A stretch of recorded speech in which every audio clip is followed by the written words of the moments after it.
Hello 哈，欢迎来到随心所欲乱窜记之夏威夷篇。面前的这些都是夏威夷很特色的美食，是我们刚刚去那个 food truck 买的。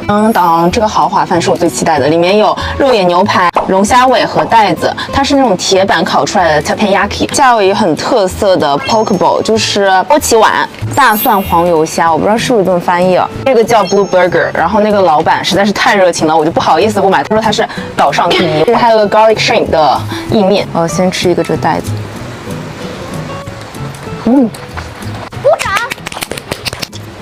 好香啊！嘴大吃四方。又淡又嫩，感觉刚从海里捞出来。来个龙虾尾。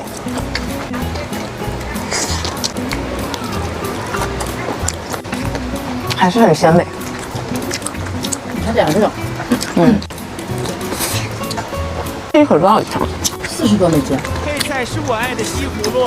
260。看这里面一块牛排挺大的，肉眼油脂丰富，很香，那铁板烤出来的倍儿香。太没味道。试试这个老板力荐的 garlic shrimp， 这一桌加起来是1400人民币。姐妹们觉得值不值啊？这味道怎么说呢？好淡啊！这里面是吞拿鱼，很香哎，然后还有那芝麻油的味道，里面还有一些香葱跟洋葱，夏威夷人万物皆可配米饭。这其实吃的有点日式。大叔很自信的 blue burger，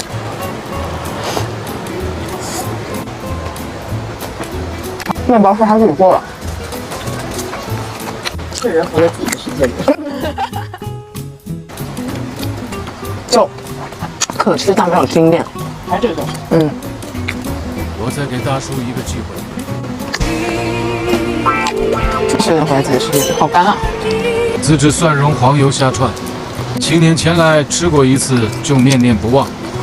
这个蒜蓉汁特别下饭。再来一口我爱的吞拿鱼。